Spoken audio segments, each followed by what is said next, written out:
When the HOA president towed my truck from my own driveway at 2 a.m., she had no clue I literally owned the road her million-dollar house sits on, and could legally cut off her access forever. I came home from a 14-hour shift to find my work truck gone. My livelihood vanished. The diesel exhaust still hung in the air like evidence of theft. Security footage revealed the truth. There's Vivian Whitmore, our self-appointed neighborhood dictator, pointing and directing the tow truck driver with the confidence of someone who thinks rules don't apply to her. That smug wave she gave my camera, the satisfied little smirk as $60,000 worth of my equipment disappeared. The metallic taste of rage filled my mouth as I stood on the gravel driveway I'd been parking in legally for 15 years. 6 months later, she was sobbing in front of the city council, begging me not to declare her street unbuildable and destroy her property value forever. What would you do if your HOA tried to steal your property? Where are you watching from? Drop a comment. Let me back up and tell you how this whole mess started. My name's Garrett, and 3 years ago, I lost my wife, Elena, to cancer. She left me this modest ranch house in Pinecrest Meadows, 127 homes built between 1998 and 2003, back when contractors actually gave a damn about using real wood instead of particle board held together by hope and paint. The house sits on a corner lot with a circular driveway, technically 2 addresses, which becomes crucially important later. I'm a general contractor, 47 years old, and I work my ass off renovating historic buildings downtown. 60-hour weeks are normal when you're trying to preserve something beautiful in a world that wants to tear everything down for another Starbucks. My diesel F-350 with company logos isn't winning any beauty contests, but it's paid for, and sometimes I park my work trailer there too. The truck smells like sawdust and honest work, something that apparently offends certain people's delicate sensibilities. Pinecrest Meadows used to be a real neighborhood. Blue-collar folks who built these homes with their own hands and actually lived in them. Kids rode bikes in the street, neighbors borrowed sugar, and nobody gave a damn if your grass was exactly 2 3/4 inches tall. But around 2019, after property values shot through the roof, we got invaded by California transplants with more money than common sense. That's when the HOA formed, supposedly to protect property values. Translation: make sure the poors know their place. Here's the kicker. My lot predates those HOA covenants by exactly 6 months. Elena made sure of that when her father sold the land. Smart woman, my Elena. I still smell her vanilla candles sometimes when I walk through the house, like she's watching over me, making sure I don't let anyone push me around. Enter Vivian Whitmore. 52 years old, real estate agent, moved here from California in 2020 and immediately got herself elected HOA president on a property values protection platform. Lives in an $850,000 McMansion 3 houses down, drives a white Tesla Model S with vanity plates reading House QN. You know what's funny about people who need vanity plates to announce their authority? They usually don't have any real authority. This woman actually measures neighbors' grass with a ruler. I've seen her do it. At 7 a.m. on a Saturday, ruler in hand, like some demented suburban surveyor. Our first encounter happened at the mailbox cluster. I'm checking my mail, enjoying the fresh asphalt smell from the road crew that just finished resurfacing, when I hear designer heels clicking on concrete like a countdown timer to trouble. Garrett, right? Her voice was syrupy sweet, like artificial vanilla mixed with condescension. I'm Vivian, your HOA president. I wanted to chat about your work truck. The woman was drowning in perfume-overwhelming vanilla that mixed with the asphalt smell and made my eyes water. My mailbox hinges squeaked as I closed it, and suddenly that sound seemed amplified in the awkward silence. What about it? I asked, pulling out a certified mail envelope. The thick paper felt rough against my work-hardened hands. Well, it's just that some neighbors feel it degrades our neighborhood aesthetic. I'd love to help you find more appropriate commercial parking. I explained politely that I wasn't an HOA member, that my property predated their rules, and that I parked legally on my own land. Her smile never wavered, but her eyes went cold. Everyone needs to contribute to community standards, Garrett. We're all in this together. That's when I knew this woman was going to be a problem. People who use your name too much in conversation are either selling something or planning to screw you over. A week later, city code enforcement knocked on my door. Anonymous complaint about unlicensed commercial vehicle storage. The inspector found no violations, but mentioned something interesting. The complaint used very specific terminology language only someone with real estate knowledge would use. Whoever called this in knew exactly what buttons to push, he said. They wanted me to find something wrong, but your setup's completely legal. That's when I realized Vivian Whitmore wasn't just being petty. This was calculated warfare. She'd researched city codes and probably expected me to roll over and comply like a good little peasant. She had no idea who she was dealing with. 2 weeks after the code enforcement incident, Vivian launched full-scale psychological warfare disguised as community concern. This woman went door to door with a petition demanding City Council impose commercial vehicle restrictions in our neighborhood. Picture this. Vivian armed with a 3-ring binder full of printed photos of my truck taken from multiple angles, morning, noon, and night shots like she was documenting evidence for a felony case. She told neighbors my F-350 would attract more contractors and lower property values, because apparently the sight of honest work is contagious and might infect the whole subdivision with blue-collar cooties. The woman actually measured the distance from my bumper to the sidewalk with a tape measure. I watched her do it through my kitchen window while drinking my morning coffee. 27.5 inches, in case you're wondering. She managed to get 23 signatures out of 127 households, mostly from newer residents who'd never spoken to me, but were apparently terrified that my truck might spawn an invasion of working-class people with functional vehicles. When Harold told me about the petition, his weathered hands shook with anger. This 73-year-old retired electrician who helped wire half these houses was literally trembling with rage. "That woman's been telling people you're planning to turn this into a commercial district," Harold said, his gravelly voice thick with disgust. "Some folks are scared their property taxes will go up, but Garrett, there's something you should know about your property. The records are interesting." The city council meeting was held in the Civic Center, where folding metal chairs squeaked like torture devices every time someone shifted nervously. The air reeked of burnt coffee and bureaucratic desperation.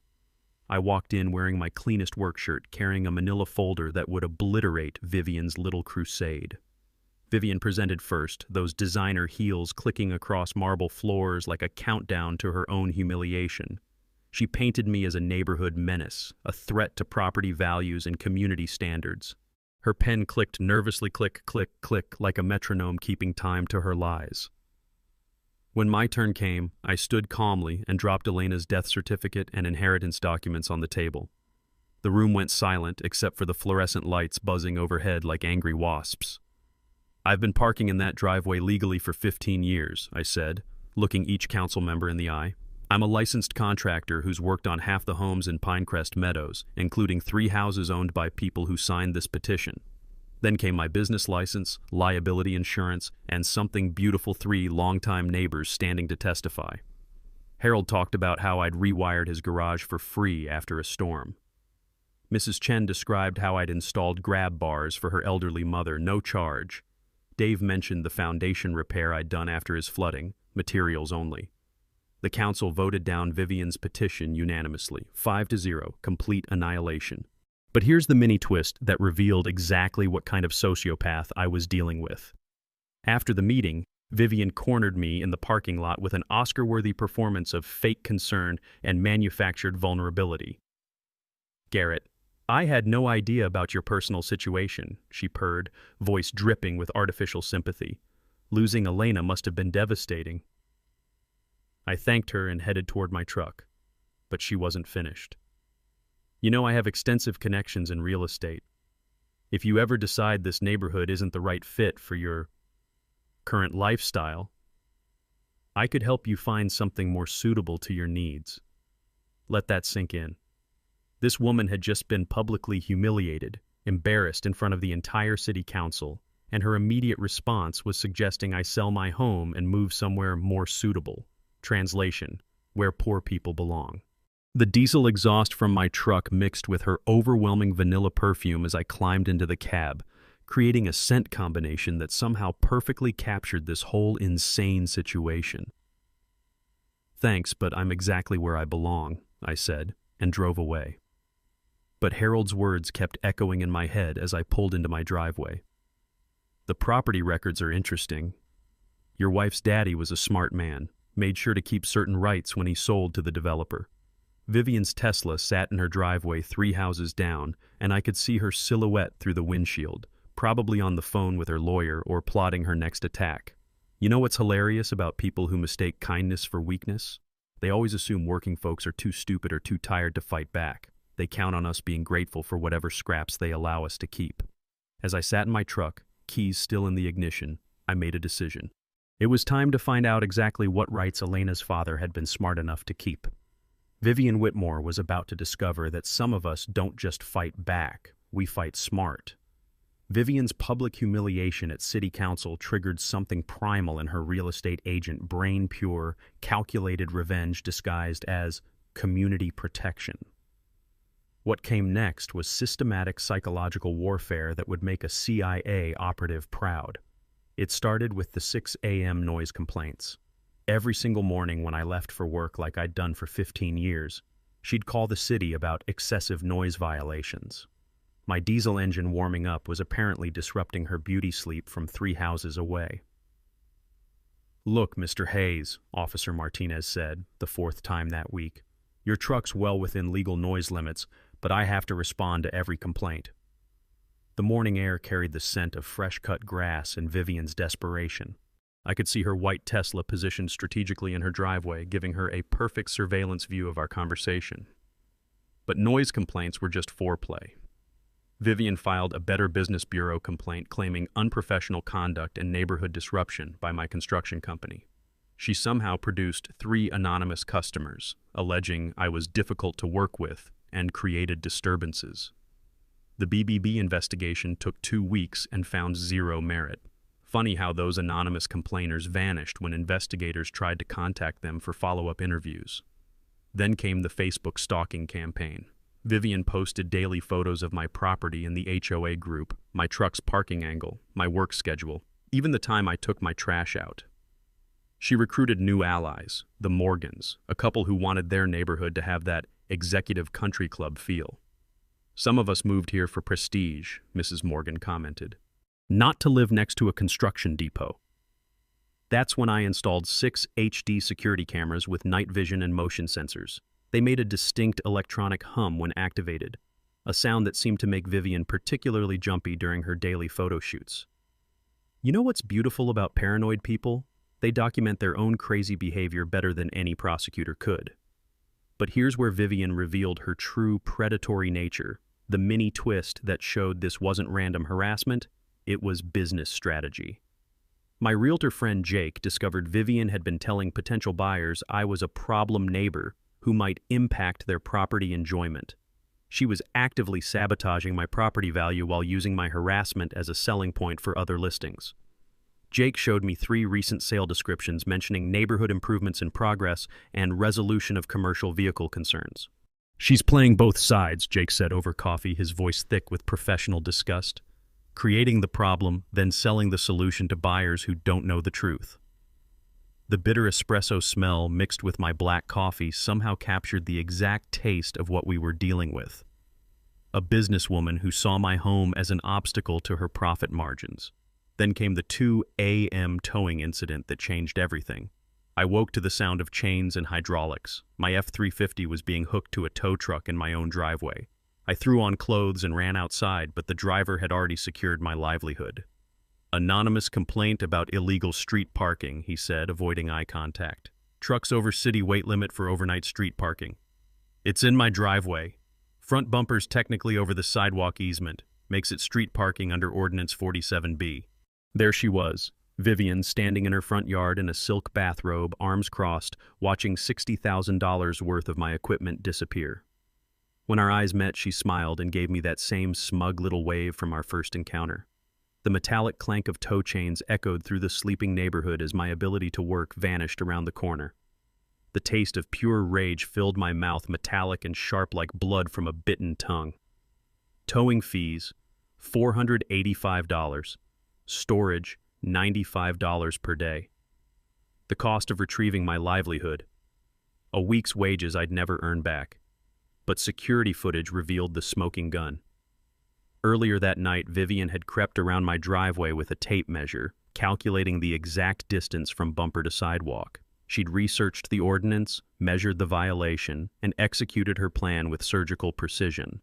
The woman had literally measured my truck's position to find a technicality that would cost me hundreds of dollars in a day's work. That moment, standing in my empty driveway at 2:30 a.m., watching the taillights of the tow truck disappear, I realized something crucial. I wasn't dealing with a crazy neighbor having a breakdown. I was dealing with a calculated predator who'd identified her prey and was systematically trying to force me out. Time to stop playing defense and start playing chess. And thanks to Harold's hint about interesting property records, I had a feeling the game was about to change dramatically in my favor. After the towing incident, Vivian apparently decided subtle psychological warfare wasn't moving fast enough. Time for legal intimidation, the nuclear option of suburban bullies who've run out of reasonable options. 3 days later, I found a thick envelope from Whitmore and Associates Legal Services in my mailbox. The paper felt expensive between my calloused fingers that heavy stock lawyers use to make their threats seem more legitimate than they actually are. Inside was a cease and desist letter demanding I remove my security cameras for violating neighbors' privacy expectations and cease my pattern of harassment and intimidation. The letter claimed my cameras were causing Vivian severe emotional distress and threatened a lawsuit for intentional infliction of emotional distress, invasion of privacy, and creation of a hostile living environment. The kicker? A bill for $2,400 in legal fees that I was expected to pay immediately to avoid further legal complications. The sheer audacity was breathtaking. This woman had stalked my property for months, illegally had my truck towed, and was now claiming that my cameras pointing at my own property constituted harassment. I called Jake, my attorney friend who'd helped navigate construction contracts for years. His office smelled like leather-bound law books and the kind of confidence that comes from actually understanding the law, instead of just throwing around legal-sounding threats. "This is absolutely hilarious," Jake said, reading the letter with obvious amusement. "Cameras on your own property pointing at your own property are completely legal." Plus, her attorney made 3 factual errors about property line definitions and cited a case that was overturned in 1987. His pen tapped against the mahogany desk as he scanned the document. This wasn't written by anyone with real estate law experience. Looks like she hired the cheapest intimidation artist she could find on Craigslist. So what do I do? Let me respond for free. I'll explain basic property law to this amateur and mention that filing frivolous legal threats can result in state bar sanctions and fee reversals. But while Jake was demolishing Vivian's legal fantasy, she escalated on another front. She called an emergency HOA meeting to discuss what she dramatically termed the disruptive resident crisis threatening our community's future. 27 people showed up, the highest attendance in HOA history.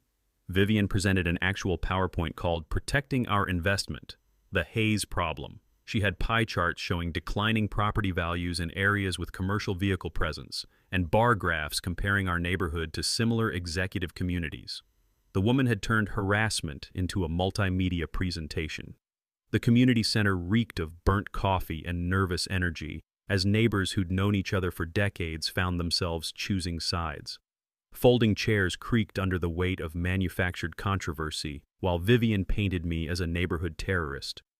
"Garrett Hayes has demonstrated an escalating pattern of aggressive surveillance," she announced, clicking through photos of my security cameras like they were evidence of war crimes. "His intimidation equipment is creating a hostile environment that's destroying all our property values." She proposed a special assessment fee of $200 per household for legal defense funds and enhanced security measures to combat what she called the Hayes security threat. That's when Harold had enough. The 73-year-old retired electrician stood up, gripping his walker, and his gravelly voice cut through Vivian's corporate presentation like a buzzsaw through plywood. "I helped wire half these houses with these hands," he said, raising his weathered fingers. "Garrett Hayes has been nothing but helpful to this community for 15 years. This woman is trying to bully a widower out of his home, and I'll be damned if I'll sit quiet while she does it." Mrs. Chen stood next, followed by Dave, then 3 more longtime residents who walked out in solidarity. The room buzzed with uncomfortable murmurs as people realized they were watching their community tear itself apart. But here's the mini twist that revealed Vivian's complete psychological break. While she was busy playing victim at the HOA meeting, someone spray-painted "Move" across my garage door in foot-high red letters. My HD security cameras caught every detail.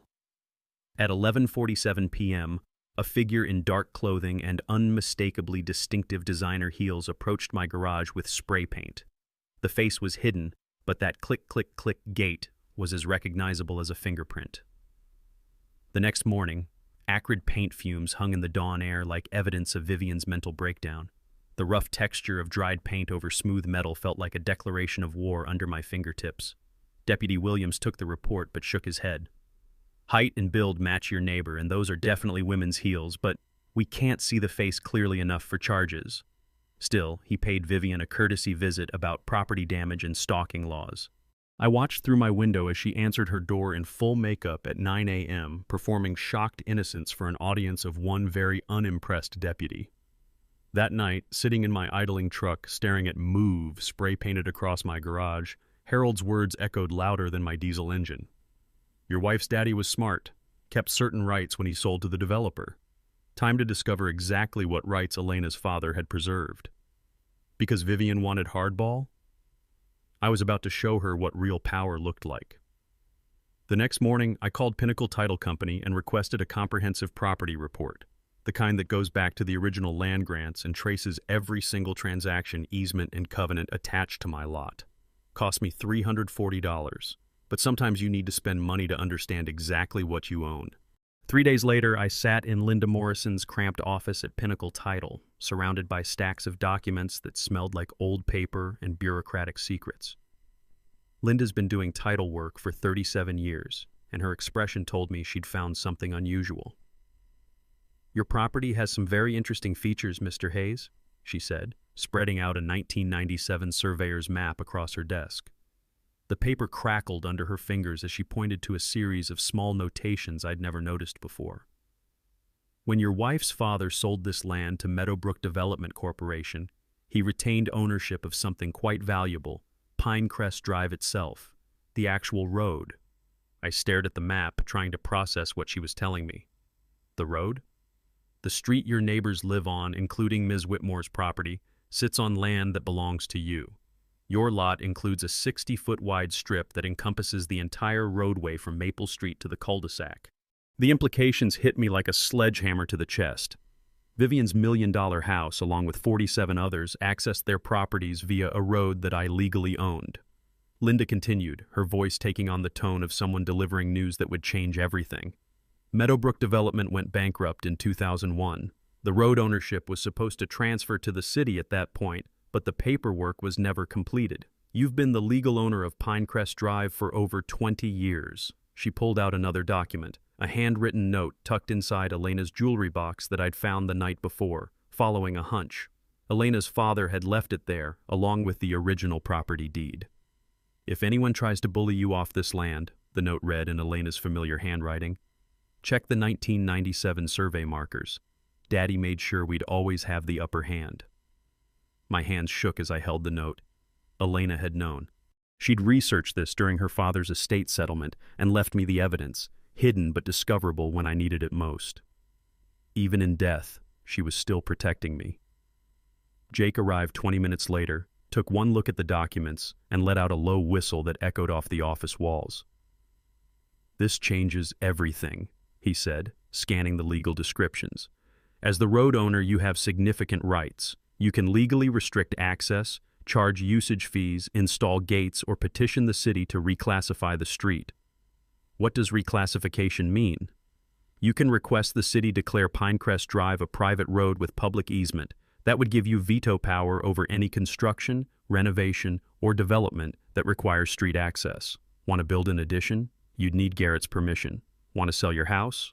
Buyers would need to know they're purchasing property that depends on your goodwill for access. The musty smell of old documents mixed with fresh coffee from Linda's desk mug created an oddly comforting atmosphere as the full scope of my power became clear. "There's more," Linda said, pulling out a thick folder. "The city has been maintaining your road for over 20 years without legal authority. You're entitled to reimbursement for all maintenance costs, approximately $8,000 annually." Elena's faint perfume still lingered on the handwritten note as I held it up to the light. She'd left me more than just good memories and a paid-off mortgage. She'd left me the nuclear option. Vivian Whitmore had spent months trying to force me off my property, not realizing that her own $1 million house sat on land that depended entirely on my permission to access. The hunter had just become the hunted. That night, I called an emergency war council in my kitchen. Jake arrived first, carrying a briefcase full of legal strategies and the kind of predatory grin lawyers get when they smell blood in the water. Harold showed up 20 minutes later with Marcus, my surveyor buddy, who'd helped me navigate tricky property lines on construction projects for years.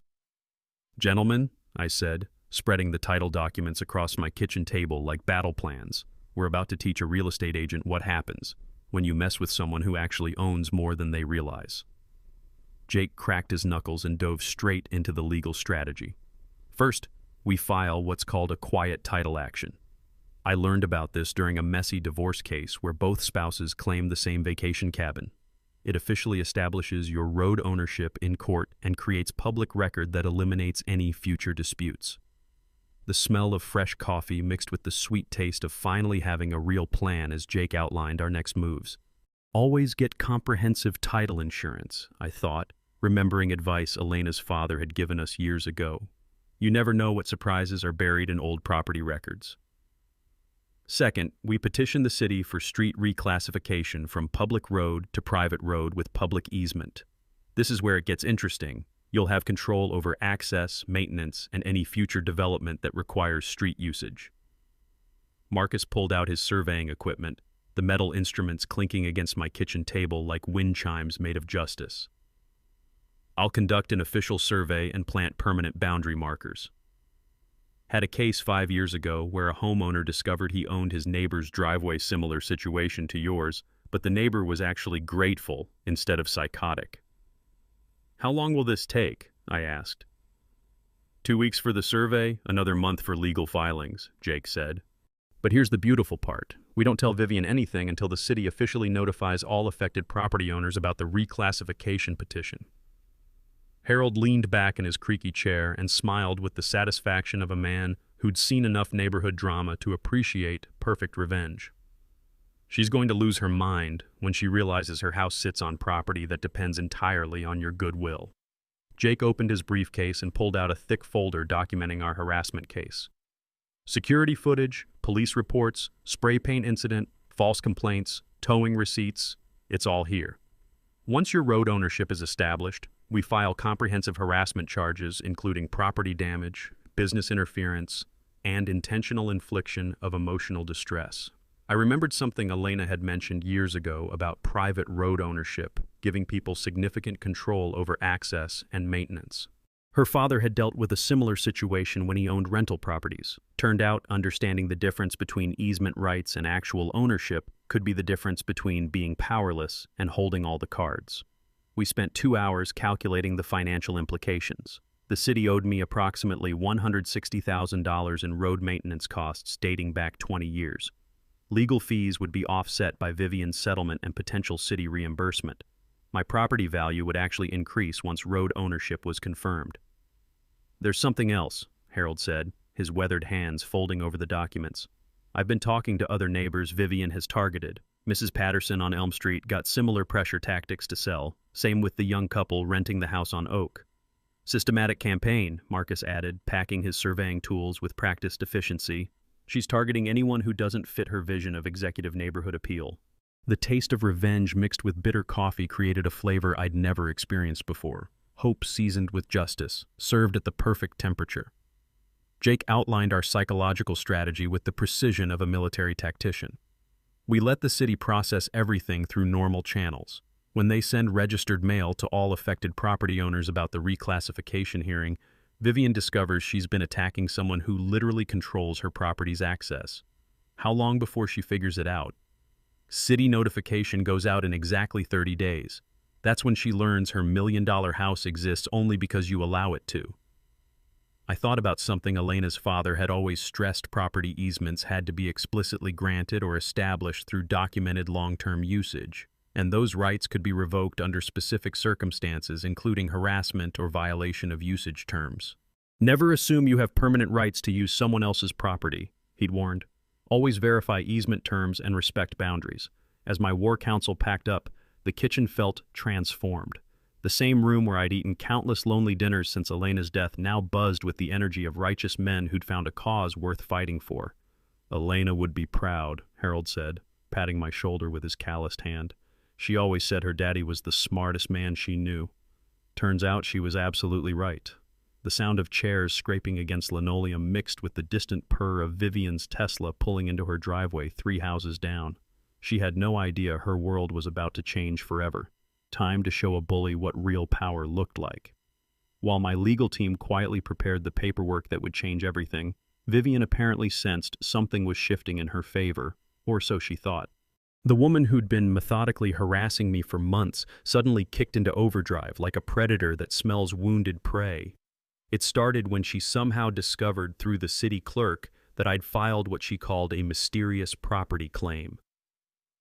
I watched through my kitchen window as she marched out of City Hall 3 days later, her face twisted with the kind of panic that comes from realizing you might not be holding all the cards after all. That's when the sabotage escalated from psychological to physical. I woke up Tuesday morning to find a nail strip stretched across my driveway, the kind tow trucks use to stop fleeing vehicles. Professional grade, perfectly positioned to catch both my work truck's front tires. The metallic smell of punctured rubber mixed with my morning coffee as I surveyed $340 worth of damage to 2 brand new Michelin tires. My security cameras had captured everything. At 3:17 a.m., a figure in a dark hoodie placed the strip with surgical precision, then disappeared into the shadows between houses.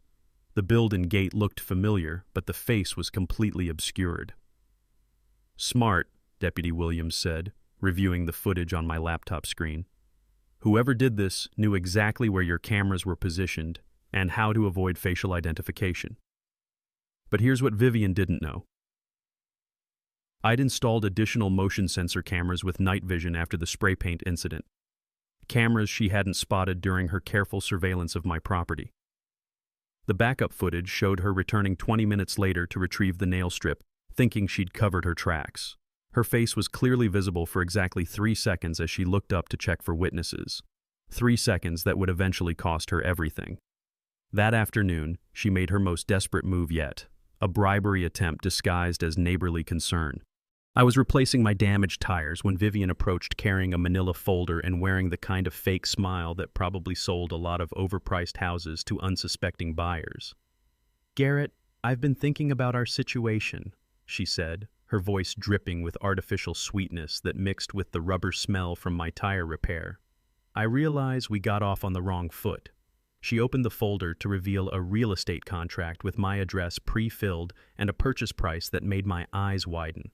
Fair market value plus 15%, nearly $200,000 more than my house was worth. "I have a client who's very interested in corner lots for investment purposes," she continued. "This would solve both our problems. You could move somewhere more suitable to your lifestyle, and the neighborhood could return to its intended character." The sheer audacity was breathtaking. After months of harassment, property damage, and legal threats, she was offering to buy my house at inflated prices to make her problem disappear. "That's generous," I said, wiping grease from my hands with a shop rag. "But I'm exactly where I belong." Her mask slipped for just a moment, revealing the calculating predator underneath. "It would be unfortunate if life became more difficult for someone who chooses to stay where they're not welcome." That threat, made while I was changing tires she'd deliberately punctured, crystallized everything I needed to know about Vivian Whitmore's character. Harold dropped the next bombshell that evening while we shared beers on my back porch. The old electrician had been doing his own investigation into Vivian's recent real estate activities. "She's been pressuring 3 other households to sell," he said, his weathered hands gripping a Budweiser that reflected the setting sun. "Mrs. Patterson, the Martinez family, and the young couple renting the Blue House on Oak Street. Same pattern harassment followed by generous offers. All people she considers undesirable? Elderly widow, Hispanic family with kids who play outside, and renters who park their older cars on the street. She's trying to flip the neighborhood demographics one house at a time." The pieces fell into place like a construction blueprint finally making sense. This wasn't random harassment. It was systematic, ethnic, and economic cleansing disguised as property value protection. That night, I sat in my truck with the engine running, watching Vivian's house 3 doors down. Every light was on, and I could see her silhouette pacing back and forth in her living room like a caged animal. The woman who'd spent months trying to force me out was now trapped in her own anxiety, probably wondering what legal landmine she'd stepped on. My phone buzzed with a text from Jake. Quiet title action filed. City notification goes out Monday. Hope she's ready for the surprise of her lifetime. The diesel exhaust from my truck mixed with the cool evening air, creating a scent that somehow captured this entire surreal situation. The smell of justice slowly building pressure like steam in a boiler. Vivian Whitmore had escalated this conflict beyond anything reasonable, and now she was about to discover that some people fight back with weapons she never saw coming. The Monday morning when city notifications went out, I watched through my kitchen window as the postal truck delivered registered mail to every house on Pinecrest Drive. Vivian's white Tesla was conspicuously absent from her driveway, probably showing houses to unsuspecting buyers who had no idea they were dealing with a woman on the verge of a complete breakdown. She returned around 3 p.m., and I'll never forget the sound she made when she opened that envelope. Even from 3 houses away, her shriek of rage cut through the afternoon air like a circular saw hitting a nail, the sound of someone's carefully constructed world collapsing in real time. By 4 p.m., she'd hired a private investigator to dig up dirt on me. I know because Harold spotted the guy taking photos of my house while pretending to check his phone. Former cop, probably desperate for work, willing to take money from a woman who was clearly losing her mind. Professional-looking fellow, Harold said, describing the PI over coffee. But he's asking questions about your business practices, your wife's death, even your financial situation. This woman's trying to build a case that you're unstable. The coffee tasted bitter as the implications sank in. Vivian wasn't just panicking, she was going nuclear, trying to destroy my reputation and business to force me out before I could use my newfound leverage. Tuesday brought anonymous flyers in every mailbox on the street. High-quality printing, professionally designed, with doctored photos making my property look neglected and dangerous. The headline read, "Neighborhood Safety Alert. Unstable resident threatens community values." The flyers claimed I was potentially dangerous since wife's death, and listed my work truck schedule as a security concern for children. They included cherry-picked photos from security footage, manipulated to make me appear threatening and unstable. But here's where Vivian's desperation finally betrayed her completely. My upgraded security cameras caught her distributing the flyers at 5:23 a.m., wearing the same designer workout clothes she'd worn to spy on my property dozens of times before. Her face was clearly visible in the morning light as she stuffed mailboxes with her character assassination attempt. The smell of fresh ink on those flyers mixed with the dawn air created an oddly appropriate scent for what felt like the final battle of a war I'd never wanted to fight. By Wednesday, she'd escalated to attacking my livelihood directly. Someone filed complaints with the state contractor licensing board, alleging unprofessional conduct, property damage, and intimidation of homeowners. 3 anonymous complainers provided detailed testimony about my allegedly poor work quality and threatening behavior. The licensing board hearing was scheduled for Friday morning in downtown Austin. I had to defend 15 years of spotless professional conduct against fabricated allegations designed to destroy my ability to work. Jake accompanied me to the hearing, carrying a briefcase full of customer testimonials, work photos, and business records that told the real story. The hearing room smelled like stale coffee and bureaucratic indifference as Vivian's hired attorney presented his case against my character. Mr. Hayes has demonstrated a pattern of neighbor disputes and aggressive behavior, the attorney claimed, reading from prepared notes. These complaints represent a concerning escalation that threatens public safety. Then Jake stood up and methodically destroyed their entire case.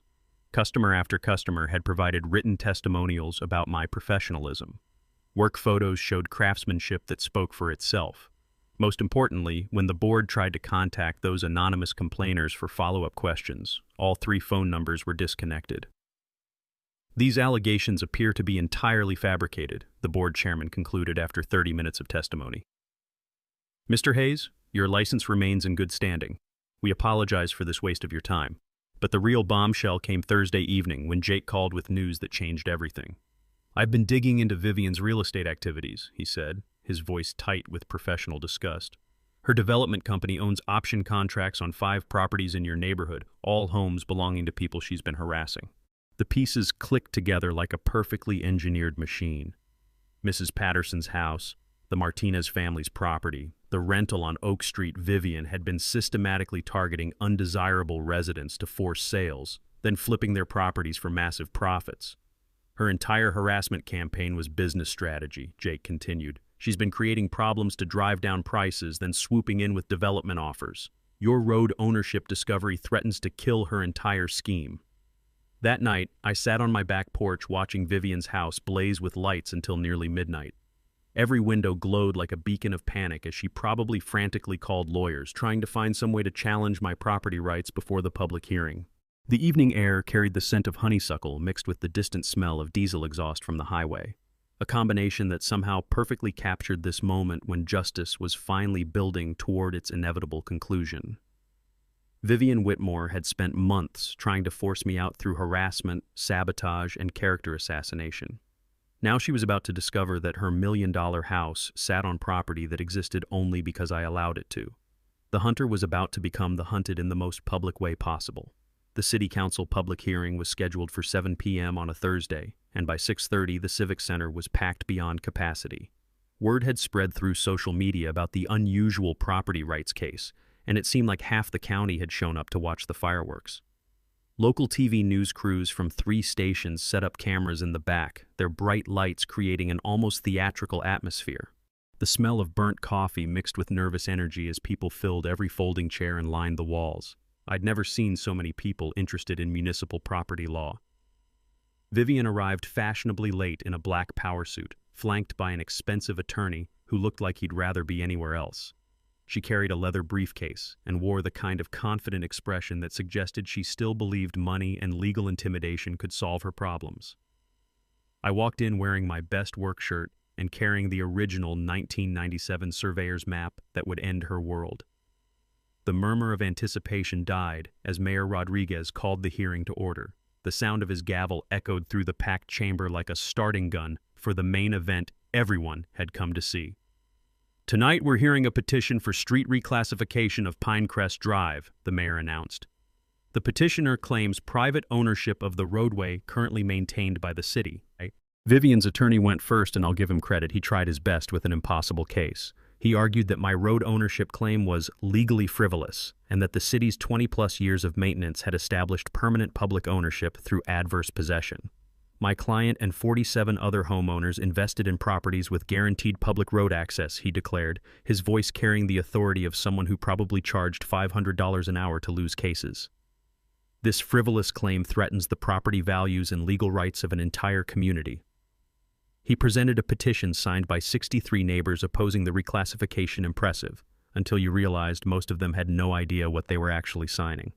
Then, City Attorney Sarah Walsh stood up and delivered the legal equivalent of a nuclear bomb. The petitioner's road ownership claim is legally valid and has been confirmed by comprehensive title search, she announced, her voice cutting through the chamber like a scalpel. Meadowbrook Development Corporation went bankrupt in 2001, and the road transfer to public ownership was never completed. Mr. Hayes has been the legal owner of Pinecrest Drive for over 20 years. The crowd's murmur rose to a buzz as the implications sank in. Vivian's face went pale as fresh concrete. Furthermore, Walsh continued, the city has been maintaining private property without legal authority for 2 decades. Mr. Hayes is entitled to reimbursement for unauthorized maintenance costs. That's when I stood up for my moment. Jake had coached me to keep it simple, factual, and devastating. Council members, I never wanted this fight, I said, my voice carrying clearly through the packed chamber. I just wanted to live peacefully in the home my late wife left me. Instead, I've been systematically harassed, had my property vandalized, my truck illegally towed, and my business reputation attacked. I nodded to Jake, who began projecting security footage onto the chamber's main screen. The crowd watched in silence as months of harassment played out in high definition. Vivian measuring my truck's position with a tape measure, directing the tow truck operator, spray painting my garage door, distributing defamatory flyers. This is what happens when someone decides a working man doesn't belong in their vision of suburban paradise, I continued. But here's what Ms. Whitmore didn't know. Her $1 million house sits on property that depends entirely on my permission for access. That's when Vivian finally snapped. She stood up abruptly, knocking over her water glass, and pointed at me with a trembling finger. "This is extortion!" she screamed, her carefully maintained composure cracking like ice in the Texas sun. "He's weaponizing property laws for personal revenge. I demand the city ignore this fraudulent claim." The mayor gabbled for order, but Vivian wasn't finished. "He's been stalking me with those cameras. He's unstable since his wife died. This whole neighborhood knows he doesn't belong here." The chamber fell silent except for the whir of TV cameras capturing her complete meltdown. Her attorney tried to pull her back into her seat, but the damage was done.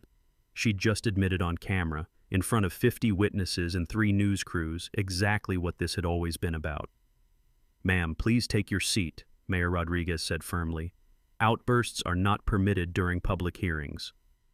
But Vivian was beyond reason now, tears streaming down her face as 20 years of entitled superiority collapsed in real time. "You can't let him do this. My house is worth more than his entire existence. I have rights." The council voted unanimously to approve the reclassification.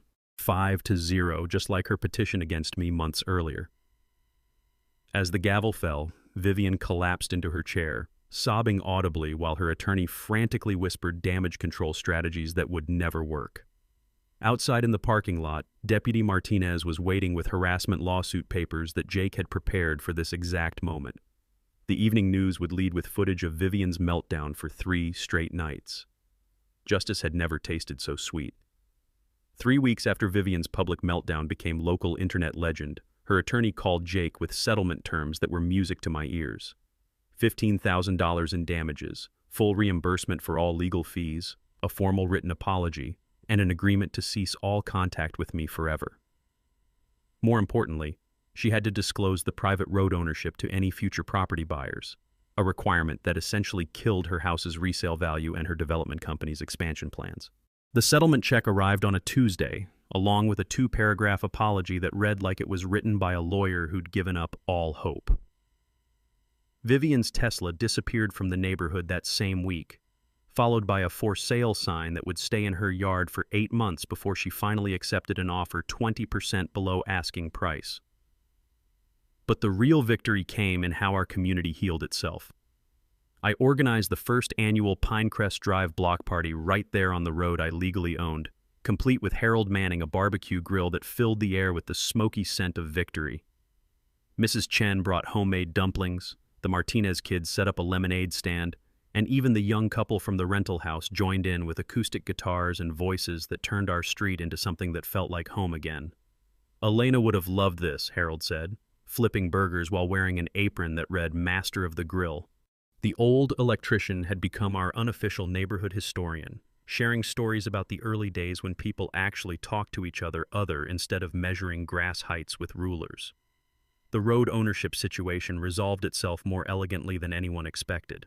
I negotiated a formal public easement with the city that allowed them to continue maintenance while preserving my veto power over major developments. Property values actually increased once buyers realized they were purchasing homes in a neighborhood with guaranteed low-density zoning.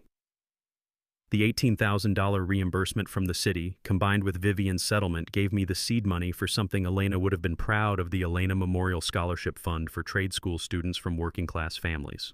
Every year, we award 3 scholarships to kids who want to learn skills that matter: plumbing, electrical work, carpentry, the trades that keep civilization running while real estate agents shuffle paper and pretend they're adding value to the world. The scholarship ceremony happens every spring in my backyard, where the scent of Elena's old rose garden mingles with the sound of power tools from my workshop. Last year's recipients included Maria Santos, who's now the top student in her electrical program, and David Kim, whose welding skills already surpass mine. But the best part? Harold started teaching basic property rights workshops at the community center, using my case as an example of why people need to understand what they actually own. The Know Your Rights sessions draw standing room-only crowds, and we've helped 6 other homeowners discover easements and property rights they never knew they had. Mrs. Patterson, the elderly widow Vivian had harassed, turned out to own mineral rights under 3 neighbors' properties' knowledge that stopped a pushy oil company from pressuring her into an unfavorable lease. The Martinez family discovered their backyard included water rights that made their property significantly more valuable than they'd realized. The ripple effects keep spreading. Our neighborhood became a model for property rights education, and the story inspired similar harassment victims across Texas to investigate their legal options. The local legal aid society now offers free Elena's Law workshops, teaching people how to research their own property rights and fight back against HOA overreach. 6 months after the hearing, I got a letter from a construction worker in Dallas who'd used our story to stop his HOA from forcing him to move his work truck. A widow in Houston discovered she owned the alley behind her house after reading about Elena's research methods online. Sometimes fighting back creates a roadmap for others to follow. As I write this, sitting on my back porch where Elena and I used to plan our retirement, the sound of children playing drifts down from the street I own, the street where neighbors help each other instead of measuring each other's grass, the street where working people belong just as much as anyone else. Elena's wedding ring still hangs on a chain around my neck, warm against my chest as the Texas sunset paints the sky the color of justice served at exactly the right temperature. Have you ever had to deal with an HOA nightmare that made you question your faith in humanity? Drop your story in the comments below. Misery loves company, but victory loves sharing the blueprint. And if you enjoyed watching a bully get exactly what she deserved, hit that subscribe button. Because sometimes the best revenge isn't living well, it's legally owning the road your enemies drive on. You've been watching HOA Stories, where entitled Karens get a reality check. If this episode gave you secondhand rage or satisfaction, hit that like, leave your take in the comments, and subscribe so you're the first in line for more weekly HOA chaos.